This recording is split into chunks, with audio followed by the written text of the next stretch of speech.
사도신경 하심으로 오늘 기도회 시작하도록 합니다. 나는 전능하신 아버지 하나님 천지의 창조주를 믿습니다. 나는 그의 유일하신 아들 우리 주 예수 그리스도를 믿습니다. 그는 성령으로 잉태되어 동정녀 마리아에게서 나시고 본디오 빌라도에게 고난을 받아 십자가에 못 박혀 죽으시고 장사된 지 사흘 만에 죽은 자 가운데서 다시 살아나셨으며 하늘에 오르시어 전능하신 아버지 하나님 우편에 앉아 계시다가 거기로부터 살아있는 자와 죽은 자를 심판하러 오십니다. 나는 성령을 믿으며 거룩한 공교회와 성도의 교제와 죄를 용서받는 것과 몸의 부활과 영생을 믿습니다.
역사의 생명을 이어가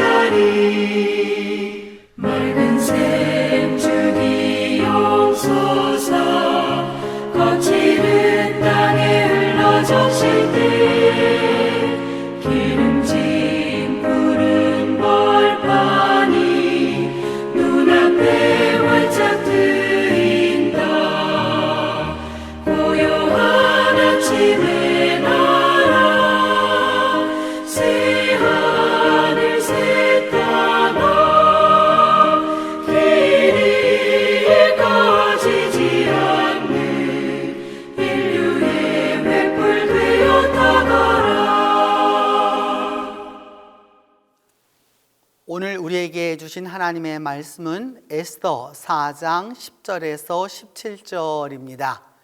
구약성경 에스더 4장 10절에서 17절입니다.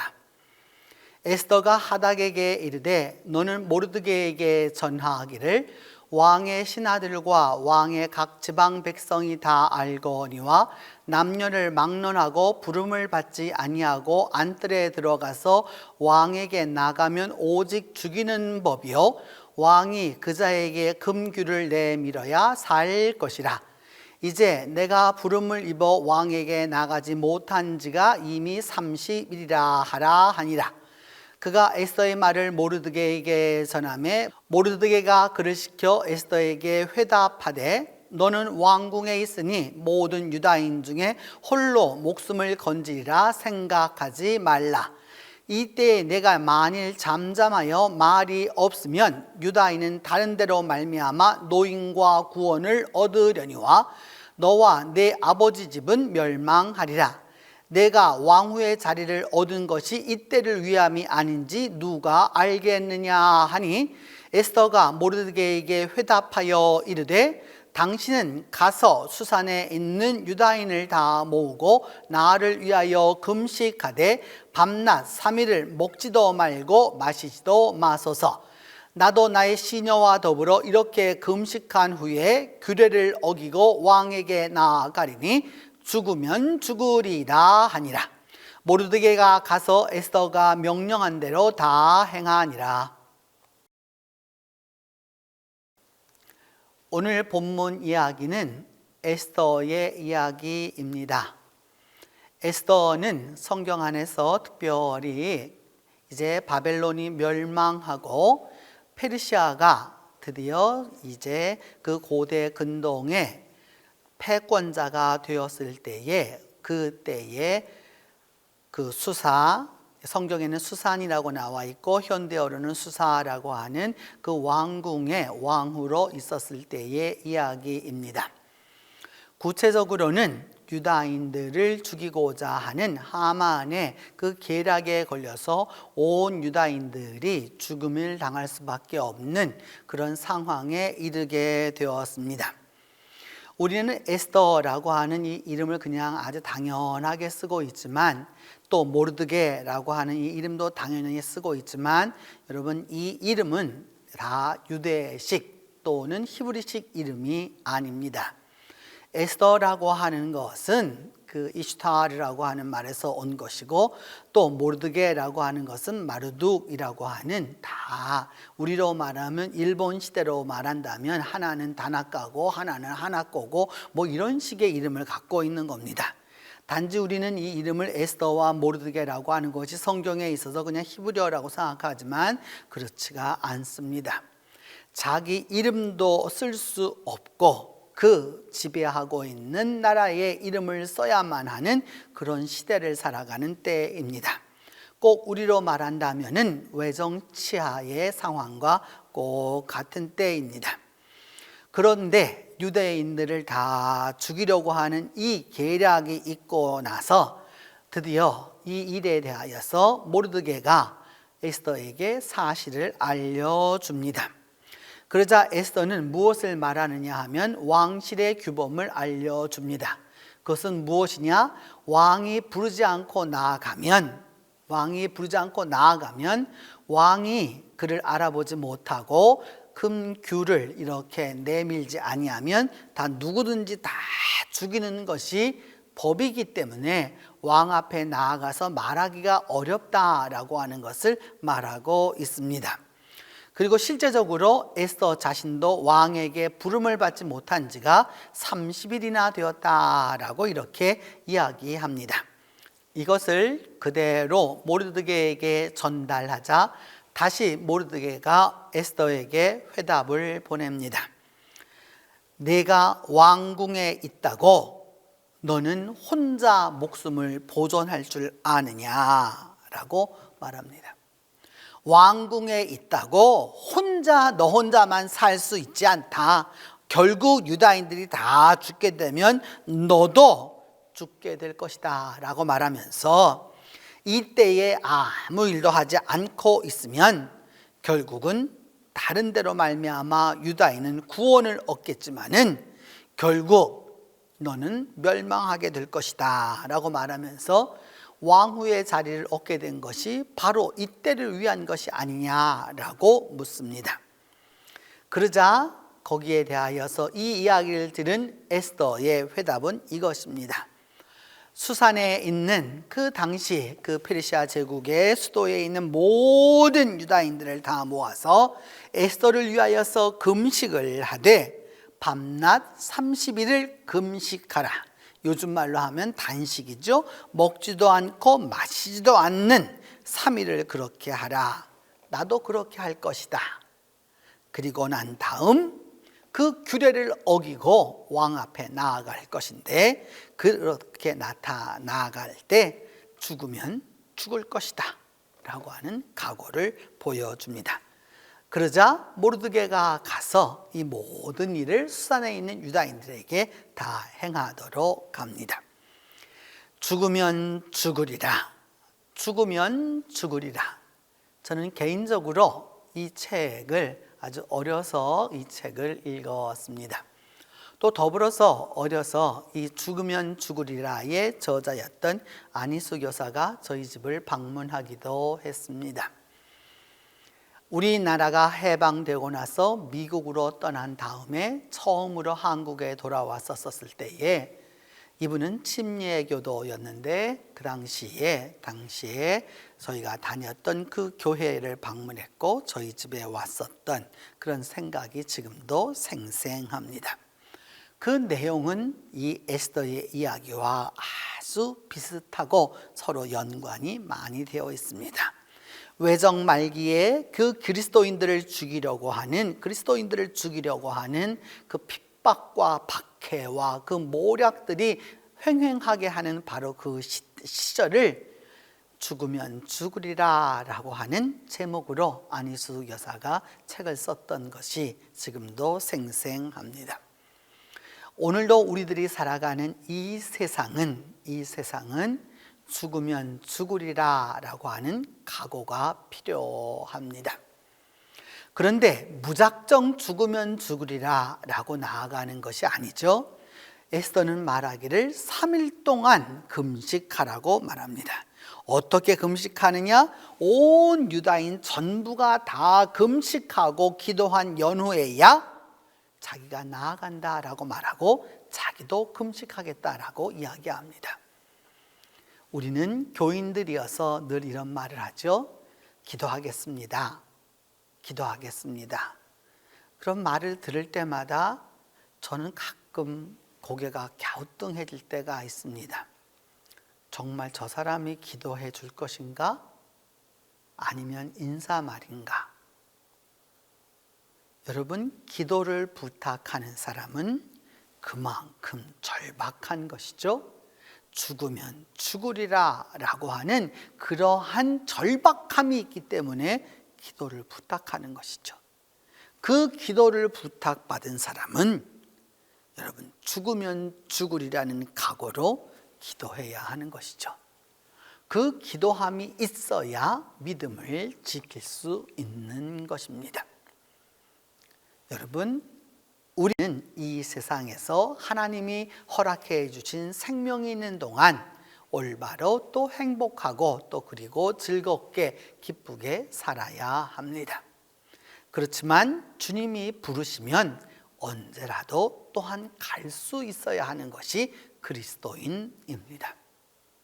가지 않으려고 발버둥 치고 가지 않으려고 온갖 방법을 사용하는 것은 신앙이 아닙니다. 이 세상에 굳건하게 사는 것도 신앙이지만 하나님 부르시면 가야 하는 것도 신앙입니다. 이 세상은 우리의 영원한 집이 아니고 우리의 영원한 집은 하늘나라에 있기 때문입니다. 시대를 살아가면서 어렵습니다. 여러모로 어렵습니다. 오늘 에스더는 정치적으로 그 압력과 폭압과 학정에 민족이 다 완전히 멸절하게 되는 위기를 맞고 믿고 있습니다. 그래서 기도합니다. 그래서 왕 앞에 나아가서 그 민족을 구원하게 됩니다. 오늘 우리가 살아가는 이 삶도 꼭 마찬가지이죠. 단지 정치적인 위협이 아니라 경제적인 위협이고, 정치적인 협박이 아니라 사회적인 협박이고, 물리적인 박해가 아니라 정신적인 박해가 너무도 강한 것이죠. 그렇기 때문에 우리가 이 에스더의 믿음이 필요한 것입니다. 이제 얼마 후면 이 땅에 새로운 지도자를 또한 우리는 선택해야 합니다. 국민이 똑똑해야, 국민이 바로 서 있어야 올바른 지도자를 얻을 수 있습니다. 지도자만을 탓해서는 안 되는 것이죠. 그 지도자가 올바로 뽑힐 수 있도록 기도해야 하고, 그 지도자를 올바로 선택해서 지도자가 올바른 길을 갈 수 있도록 하는 것이 국민의 의무이고 또한 권리입니다. 이제 오늘 하루를 살아가면서 또 우리 다가오는 시간을 바라보면서 주님 앞에 에스더와 같은 기도가 필요합니다. 죽으면 죽으리라는 각오로 나아갈 때, 그때 하나님의 구원과 하나님의 보호하심이 우리와 함께하게 될 것입니다. 기도합니다. 첫 번째는 우리가 이 세상에 살아가는 동안에 믿음의 위기를 극복할 지혜를 허락해 달라고 기도합니다. 두 번째, 이 민족적 위기에서 우리 그리스도인들이 행할 일을 깨닫게 해달라고 기도합니다. 세 번째는 죽으면 죽으리라는 신앙의 각오를 달라고 기도하고, 네 번째는 나라와 민족을 위해서 기도하는 그리스도인이 되게 해달라고 함께 기도하겠습니다. 우리 이 네 가지 제목을 놓고 함께 기도합니다. 하나님, 지금부터 2500여 년 전 그 에스더의 위기와 오늘의 위기가 별반 다르지 않습니다. 민족의 위기를 깨달을 수 있도록 우리에게 지혜를 허락하여 주시고, 그 사태를 바라볼 수 있는 믿음 또한 우리에게 허락하여 주시옵소서. 그리하여서 이 민족적 위기를 어떻게 극복할 수 있을지, 그리스도인들이 무엇을 행해야 할지 바로 깨닫고 나아갈 수 있도록 하나님이 도와주시옵소서. 하나님, 그렇게 하기 위해서는 에스더에게 있었던 것처럼 왕 앞에 명령 없이 나아가면 죽을 수밖에 없는 생사의 기로에 서는 상황이지만, 죽으면 죽으리라는 신앙을 가지고 나아가서 민족을 구원했던 것처럼 우리 모두가 주님 안에서 죽으면 죽으리라는 그 신앙의 각오를 분명히 할 수 있도록 도와주시옵소서. 또한 이 나라와 이 민족을 위해서 기도하는 그리스도인이 될 수 있도록 도와주셔서, 주님, 이 땅에 이제 곧 새로운 지도자가 뽑혀야 할 터인데, 이 민족에게 올바로 한 사람 한 사람에게 올바로 판단할 수 있는 지혜와 믿음을 더하여 주셔서 이 민족이 꼭 필요로 하는 지도자가 선택될 수 있도록 하나님이 함께해 주시옵소서. 그리하여서 우리 모두가 주님 안에서 평안하고 주님 안에서 화목한 이 나라가 될 수 있도록 도와주시옵소서. 하나님 아버지, 민족적 위기 앞에서 기도하고 금식하고 나아갔던 에스더의 믿음을 오늘 우리가 성경을 통해서 보고 듣고 깨닫습니다. 이 시간, 오늘 2022년 이 대한민국 민족적 위기에서 우리 그리스도인들이 행할 일을 올바로 깨닫게 하여 주시고, 에스더처럼 죽으면 죽으리라는 신앙의 각오를 분명히 할 수 있도록 하나님이 함께 하여 주시옵소서. 언제나 이 나라와 이 민족을 위해서 기도하는 그리스도인들이 되게 하여 주셔서 우리 모두가 이 땅 위에 하나님의 나라가 오는 것을 볼 수 있도록 주께서 도와주시옵소서. 그리함으로 말미암아 이 민족의 마지막 보루는 교회임을, 믿음임을, 그리스도임을 깨닫게 하여 주시옵소서. 이제는 주님께서 가르쳐 준 기도로 오늘 기도회 마치도록 합니다. 하늘에 계신 우리 아버지, 아버지의 이름을 거룩하게 하시며 아버지의 나라가 오게 하시며 아버지의 뜻이 하늘에서와 같이 땅에서도 이루어지게 하소서. 오늘 우리에게 일용할 양식을 주시고 우리가 우리에게 잘못한 사람을 용서하여 준 것 같이 우리 죄를 용서하여 주시고 우리를 시험에 빠지지 않게 하시고 악에서 구하소서. 나라와 권능과 영광이 영원히 아버지의 것입니다.